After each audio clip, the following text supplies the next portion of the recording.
ये है 9 feet by 11 feet का bedroom with side A, B, C and D, जिसमें साइड B पे है डोर एंड साइड D पे है विंडो। और ये बेडरूम कुछ ऐसे प्लान होगा। सबसे पहले हम बेड को कॉर्नर में प्लेस करेंगे और बेड के साइड में मिलेगा आपको वार्डरोब। एंड अगर आपको ड्रेसिंग या फिर स्टडी टेबल चाहिए तो आप उसे वॉल A पे यहाँ प्लेस कर सकते हैं, या फिर आप बेड को वॉल C के इस कॉर्नर में प्लेस करके उसके साइड में एक कॉम्पैक्ट ड्रेसिंग यूनिट या साइड टेबल प्लेस कर सकते हैं और सेम वॉल पे आएगा वार्डरोब। इफ वॉल C पे विंडो है देन आप वॉल C पे बेड कॉर्नर में प्लेस करके वॉल D पे wardrobe and study unit add कर सकते हैं। अब अगर आपके स्पेस में डोर वॉल के इस साइड है तो ये लेआउट बस फ्लिप हो जाएगा कुछ ऐसे। आपका बेडरूम अगर लेआउट का मिरर वर्जन है तो भी आप उसे कुछ ऐसे डिजाइन कर सकते हैं। अब वास्तु के अकॉर्डिंग मान लेते हैं ये नॉर्थ है, देन आपका बेडरूम कुछ ऐसे प्लान होगा। बेड प्लेस होगा वॉल A पे विद साइड टेबल और dressing unit and wall C पे आएगा आपका वार्डरोब एंड स्टडी टेबल। वैसे ये प्रेफर्ड लेआउट नहीं है क्योंकि हमेशा रूम में एंटर होते वक्त एक क्लियर पाथवे कंसिडर करना चाहिए जिससे रूम में मूवमेंट स्पेस भी हो और रूम स्पेशियस भी दिखे। पर अगर आपके स्पेस में वास्तु को कंसिडर करके ये लेआउट इंप्लीमेंट करना चाहते हो तो बिल्कुल कर सकते हो। अब अगर आपके रूम के लॉन्ग वॉल जैसे C पे डोर है तो रूम कुछ ऐसे डिजाइन होगा। वॉल D पे आएगा वार्डरोब विद स्टडी और dressing unit and wall A पे प्लेस होगा बेड विद साइड टेबल। ये एक कॉम्पैक्ट रूम है, हम यहाँ किंग साइज बेड तो बिल्कुल प्लेस नहीं कर सकते क्योंकि फिर आप रूम में वार्डरोब एंड स्टडी इंटीग्रेट ही नहीं कर पाओगे। इसीलिए हम यहाँ पर एक डबल साइज बेड प्लेस करेंगे जिसकी लेंथ होगी 6 फीट एंड विड्थ होगी 5 फीट और आपके बेड के साइज के अकॉर्डिंग आपके साइड टेबल का साइज भी डिटरमाइन होगा।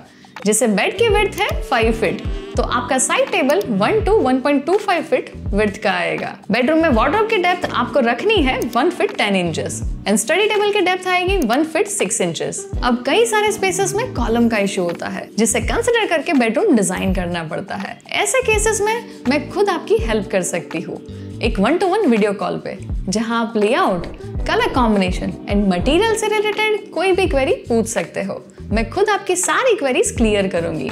कंसल्टेशन की लिंक आपको डिस्क्रिप्शन में मिल जाएगी। बेडरूम डिजाइन करते वक्त आपको बेसिक वास्तु का भी थोड़ा ध्यान रखना है। जैसे बेड को कभी ऐसे प्लेस नहीं करना चाहिए कि सोते वक्त आपका सर नॉर्थ डायरेक्शन में आए। आइडियली साउथ और ईस्ट को बेस्ट माना जाता है और अगर कोई ऑप्शन नहीं है तो आप वेस्ट को भी कंसिडर कर सकते हैं। बेड को कभी भी बीम के डायरेक्टली नीचे प्लेस नहीं करना चाहिए। वार्डरोब को साउथ और साउथ वेस्ट वॉल पे प्लेस करना फेवरेबल माना जाता है। मेक श्योर कि आप ड्रेसिंग यूनिट को किसी ऐसी जगह प्लेस ना करें जहां से मिरर बेड को फेस करे। उसे हमेशा बेड के साइड में प्लेस करना होता है। अगर ये पॉसिबल नहीं है तो उसे किसी तरह हाइड करना होगा, पर बेड पर बैठे या सोते हुए आपका रिफ्लेक्शन मिरर में नहीं दिखना चाहिए। और अगर आप अपने बेडरूम में स्टडी टेबल ऐड कर रहे हो तो वो नॉर्थ और ईस्ट फेसिंग रखना बेस्ट होगा। अब अगर आपको 9 feet by 11 feet bedroom layout को वास्तु के अकॉर्डिंग प्लान करना है तो वो कुछ ऐसे होगा। ये कुछ बेसिक वास्तु टिप्स थी जो हम भी अपने प्रोजेक्ट्स में फॉलो करते हैं। अब अगर आप एक्यूरेटली वास्तु फॉलो करना चाहते हो तो प्लानिंग करने से पहले ही वास्तु कंसल्टेंट को हायर कर लेना। सबसे पहले बात करते हैं सीलिंग की। अगर आपको अभी भी लगता है कि कॉम्पैक्ट रूम में फॉल सीलिंग नहीं करवानी चाहिए तो मैं बता दूं आप गलत हो। देखो, फॉल सीलिंग से आपके रूम की विजुअल हाइट कम होती है ये तो सबको पता है, बट फॉल सीलिंग करवानी फिर भी जरूरी है क्योंकि फॉल सीलिंग एक टेक्निकल रिक्वायरमेंट है जिसकी हेल्प से फर्स्ट आप सारे वायर्स को अच्छे से हाइड कर सकते हैं। सेकंड, आप अपने रूम में डिफरेंट जोन्स को भी क्रिएट कर सकते हैं। जैसे अगर आपको फैन बेड के सेंटर में प्लेस करना है तो उसे अगर आप बिना फॉल सीलिंग किए ऐसे प्लेस करोगे तो वो ऑफ सेंटर दिखेगा। इसीलिए हम फॉल सीलिंग की हेल्प से ऐसे रूम को 2 जोन्स में डिवाइड कर सकते हैं। अब क्योंकि ये स्मॉल बेडरूम है, यहाँ पे बिल्कुल minimal and simple fall ceiling design add करेंगे जिससे रूम स्पेशियस दिखे। आप चाहो तो रूम में ऐसे डिफरेंट सीलिंग यूज कर सकते हैं। जैसे जिप्सम सीलिंग के साथ यहाँ पे विनियर भी ऐड किया है एक एलिगेंट लुक क्रिएट करने के लिए। एंड फ्लोरिंग की बात करें तो ट्राई करना आप रूम में व्हाइट, ऑफ व्हाइट, आइवरी जैसे लाइट शेड्स के ऐसे लार्ज फॉर्मेट टाइल्स यूज करें। इससे आपका बेडरूम काफी स्पेशियस दिखेगा। अगर आप ग्लॉसी टाइल प्रेफर करते हो तो वो भी एक अच्छा ऑप्शन है। याद से स्मॉल बेडरूम में कभी भी हैवी पैटर्न वाली फ्लोरिंग मत यूज करना। और अगर आप वुडन फ्लोरिंग ऐड कर रहे हो तो आपको ब्रिक बॉन्ड पैटर्न में लाइट वुडन फ्लोरिंग यूज करनी चाहिए। अब जितना मिनिमल फ्लोरिंग रखें उतना बेस्ट है।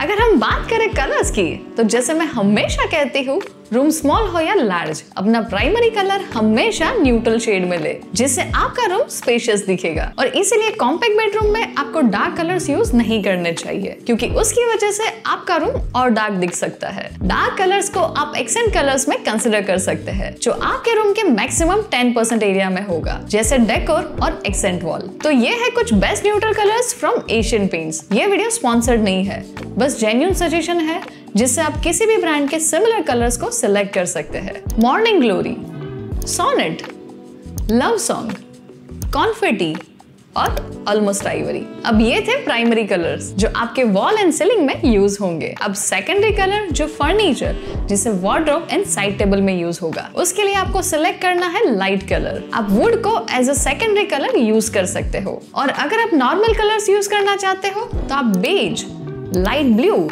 मिंट ग्रीन और लाइट ग्रे जैसे कलर्स सिलेक्ट कर सकते हैं। अगर आप एक्सेंट वॉल क्रिएट करना चाहते हो तो ये है कुछ बेस्ट कलर्स जिन्हें आप बेडरूम में यूज कर सकते हैं। Safari green, sea shades, light coffee, beach house and hurricane. अब अगर आपको बेडरूम कलर कॉम्बिनेशंस चाहिए तो मैंने इस पे एक डिटेल वीडियो बनाई है, तो आप इस वीडियो के बाद उसे आराम से देख लेना। तो अगर इस वीडियो से आपका बेडरूम डिजाइन करने में मैं थोड़ी सी भी हेल्प कर पाई हूँ तो इस वीडियो को लाइक जरूर कर देना, अपने फ्रेंड्स एंड फैमिली के साथ शेयर कर देना। और ऐसे इंटीरियर वीडियोस के लिए चैनल को सब्सक्राइब करके बेल आइकन प्रेस करना मत भूलना। ये है हमारी कुछ प्रीवियस वीडियोस जो आपको अपने स्पेस का इंटीरियर डिजाइन करने में हेल्प करेगी। Keep designing beautiful spaces and I will see you in next video.